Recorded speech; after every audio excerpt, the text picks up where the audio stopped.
Bonjour, aujourd'hui, satire 8. À Monsieur M, docteur de Sorbonne. On est toujours sur Boileau. De tous les animaux qui s'élèvent dans l'air, qui marchent sur la terre, ou nagent dans la mer, de Paris au Pérou, du Japon jusqu'à Rome, le plus sot animal, à mon avis, c'est l'homme. Quoi ? Dira-t-on d'abord ? Un ver, une fourmi, un insecte rampant qui ne vit qu'à demi, un taureau qui rumine, une chèvre qui broute, ont l'esprit mieux tourné que n'a l'homme ? Oui, sans doute. Ce discours te surprend, docteur, je l'aperçois. L'homme de la nature est le chef et le roi.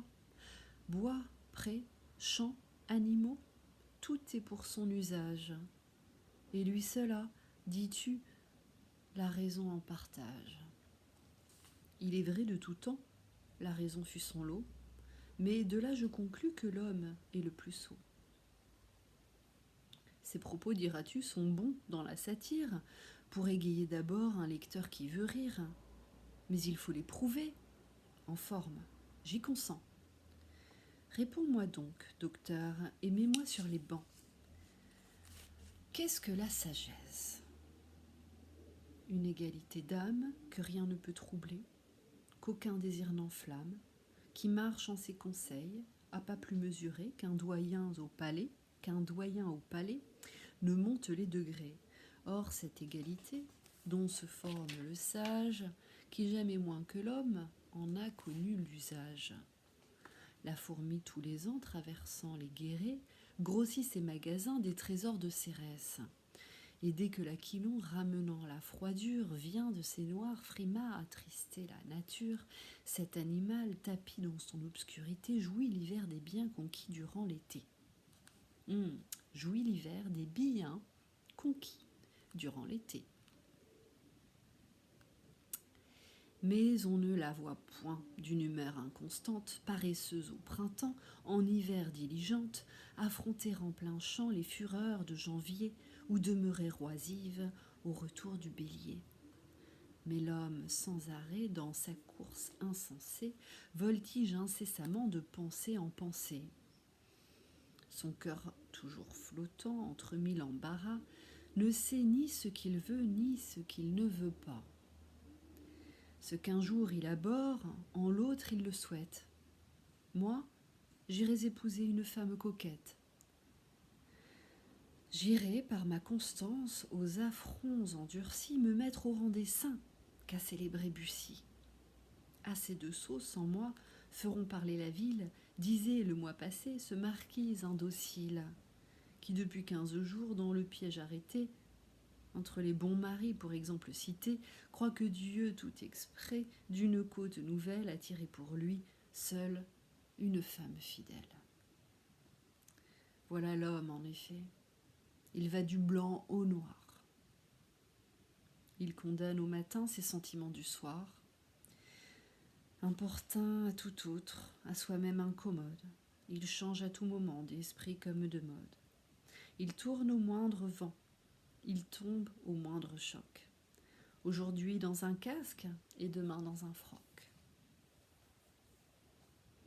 Cependant, à le voir plein de vapeurs légères, soi-même se bercer de ses propres chimères, lui seul de la nature est la base et l'appui. Et le 10e ciel ne tourne que pour lui. De tous les animaux, il est, dit-il, le maître. Qui pourrait le nier, poursuis-tu ? Moi, peut-être. Mais sans examiner si, vers les antres sourds, l'ours a peur du passant ou le passant de l'ours, et si sur un édit des pâtres de Nubie, les lions de Barca videraient la Libye. Ce maître prétendu qui leur donne des lois, ce roi des animaux, combien a-t-il de rois ? L'ambition, l'amour, l'avarice ou la haine tiennent comme un forçat son esprit à la chaîne. Le sommeil sur ses yeux commence à s'épancher. Debout, dit l'avarice, il est temps de marcher.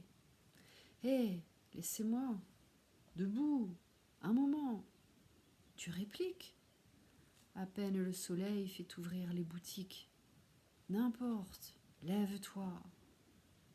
Pourquoi faire après tout? Pour courir l'océan, de l'un à l'autre bout, chercher jusqu'au Japon la porcelaine et l'ambre, rapporter de Goa le poivre et le gingembre. Je souris parce que c'est merveilleux et c'est très juste.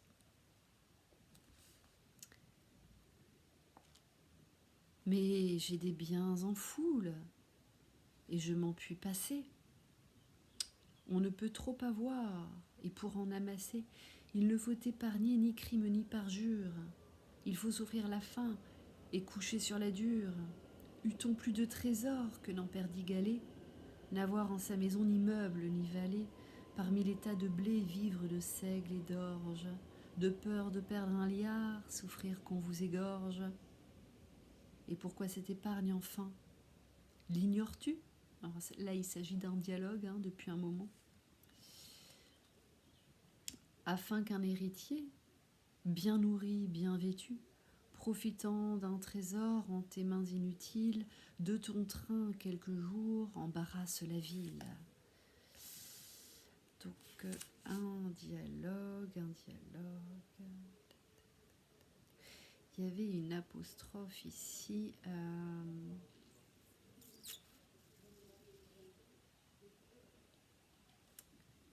Oui, au sage. C'était le vers 16, 17, 18. Mais moi, sur les bancs, qu'est-ce que la sagesse? Au sage docteur. Voilà. Peut-être entre le docteur et le poète ici. Le poète qui représente l'homme, en fait. L'homme toujours inconstant entre des désirs contraires. Voilà. Afin qu'un héritier bien nourri, bien vêtu, profitant d'un trésor en tes mains inutiles, de son train quelques jours embarrasse la ville. Que faire? Il faut partir. Les matelots sont prêts. Ou, si pour l'entraîner l'argent manque d'attrait, bientôt l'ambition et toute son escorte, dans le sein du repos, vient le prendre à main forte, l'envoie en furieux, au milieu des hasards, se faire estroupiller sur les pas des Césars, et cherchant sur la brèche une mort indiscrète de sa folle valeur embellir la gazette. Tout beau, dira quelqu'un, raillé plus à propos. Ce vice fut toujours la vertu des héros. Ce vice fut toujours la vertu des héros. Quoi donc, à votre avis, fut-ce un fou qu'Alexandre? Qui? Cet écervelé qui mit l'Asie en cendres? Ce fougueux Langely, qui, de sang altéré, maître du monde entier, s'y trouvait trop serré? L'enragé qu'il était, né roi d'une province, qu'il pouvait gouverner en bon et sage prince, s'en alla follement, et pensant être Dieu, courir comme un bandit qui n'a ni feu ni lieu, et traînant avec soi les horreurs de la guerre, de sa vaste folie emplir toute la terre. Heureux si de son temps, pour sans bonne raison, la Macédoine eût eu des petites maisons, et qu'un sage tuteur lut en cette demeure, par avis des parents, enfermés de bonheur. Mais sans nous égarer dans ces digressions, traiter comme Senot toutes les passions. Traiter comme Senot toutes les passions. Et les distribuant par classe. Je vais y arriver. Et les distribuant par classes et par titres, dogmatisés en vers et rimés par chapitres. Laissons-en discourir la chambre au coffeteau, et voyons l'homme enfin par l'endroit le plus beau. Lui seul, vivant, dit-on, dans l'enceinte des villes, fait voir d'honnêtes mœurs, des coutumes civiles, se fait des gouverneurs, des magistrats, des rois, observe une police, obéit à des lois. Il est vrai, mais pourtant, sans loi et sans police, sans craindre archer, prévôt, ni suppôt de justice, Voit-on les loups brigands comme nous, inhumains, pour détrousser les loups courir les grands chemins? Jamais pour s'agrandir vit-on dans sa manie un tigre en faction partager l'Hyrcanie. L'ours a-t-il dans les bois la guerre avec les ours? Le vautour dans les airs fond-il sur les vautours? A-t-on vu quelquefois dans le plaine d'Afrique, déchirant à l'envi leur propre république, lion contre lion, parent contre parent, combattre follement pour le choix des tyrans? Donc là, je pense qu'il fallait dire lion contre lion, parent contre parent. Combattre follement pour le choix des tyrans, l'animal le plus fier qu'enfante la nature. Dans un autre animal respecte sa figure, de sa rage avec lui modère les accès, vit sans bruit, sans débat, sans noise, sans procès.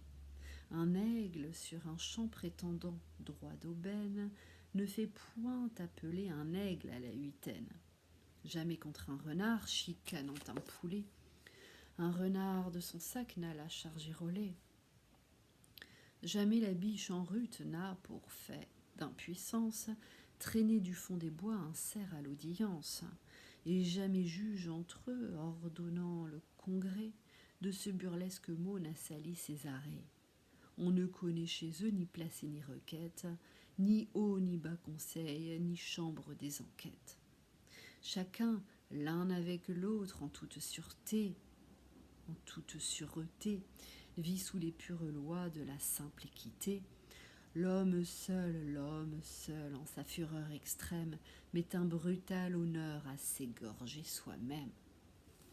C'était peu que sa main, conduite par l'enfer, eût pétri le salpêtre, eût aiguisé le fer. Il fallait que sa rage, à l'univers funeste, allât encore des lois embrouillées, indigestes, cherchant pour l'obscurcir des gloses des docteurs, accabla l'équité sous des monceaux d'auteurs. Et pour comble de maux apporta dans la France des harangueurs du temps l'ennuyeuse éloquence. Doucement, diras-tu, que sert de s'emporter?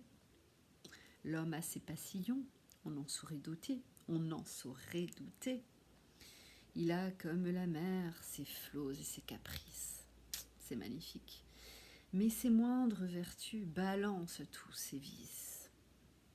N'est-ce pas l'homme enfin dont l'art audacieux, dans le tour d'un compas à mesurer les scieux, dont la vaste science, embrassant toutes choses, a fouillé la nature, en a percé les causes? Les animaux ont-ils des universités? Voit-on fleurir chez eux les 4 facultés? Y voit-on des savants en droit, en médecine, endosser l'écarlate et se fourrer d'hermine?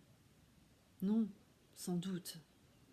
Et jamais chez eux un médecin n'empoisa. Ah! Et jamais chez eux un médecin n'empoisonna les bois de son art assassin. Jamais docteur armé d'un argument frivole ne s'enroua chez eux sur les bancs d'une école.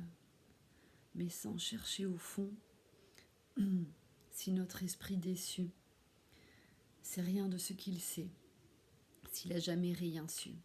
Toi-même réponds-moi, dans le siècle où nous sommes, est-ce au pied du savoir qu'on mesure les hommes? Veux-tu voir tous les grands à ta porte courir? Dit un père à son fils dont le poil va fleurir. Prends-moi le bon parti, laisse là tous les livres. 100 francs au denier 5, combien font-ils? 20 livres. C'est bien dit. Va, tu sais tout ce qu'il faut savoir. Que de bien, que d'honneur sur toi s'en vont pleuvoir. Exerce-toi, mon fils, dans ces hautes sciences. Prends, au lieu d'un Platon, le guidon des finances. Sache quelle province enrichir les traitants. Sache quelle province enrichit les traitants. Combien le sel au roi peut fournir tous les ans. Endurcis-toi le cœur, sois arabe, corsaire, injuste, violent, sans foi, double faussaire. Ne va point sottement faire le généreux. Engraisse-toi, mon fils, du suc des malheureux. Et trompant de Colbert la prudence importune, va par tes cruautés mériter la fortune. Aussitôt tu verras poète, orateur, rhéteur, grammairien, astronome, docteur, dégrader les héros pour te mettre en leur place, de tes titres pompeux, enfler leurs dédicaces, te prouver à toi-même en grec, hébreu, latin, que tu sais de leur art, et le fort et le fin. Quiconque est riche est tout. Sans sagesse, il est sage. Il a sans rien savoir la science en partage. Il a l'esprit, le cœur, le mérite, le rang, la vertu, la valeur, la dignité, le sang. Il est aimé des grands, il est chéri des belles. Jamais surintendant ne trouva de cruel. L'or même à la laideur donne un teint de beauté, mais tout devient affreux avec la pauvreté. C'est ainsi qu'à son fils, un usurier habile trace vers la richesse une route facile, et souvent elle y vient, qui sait pour tout secret. 5 et 4 font 9, ôtez 2, reste C. 7, mais pour faire la rime secret, à moins que je dise secrète, reste 7, secret, reste 7, secret, reste C. Bon, à voir, ce sont les vers 213 et 14 dans l'édition de la NRF, si vous voulez jeter un œil. Après cela, docteur va pâlir sur la Bible, va marquer les écueils de cette mère terrible, perce la sainte horreur de ce livre divin, oui. Confond dans un ouvrage et Luther et Calvin.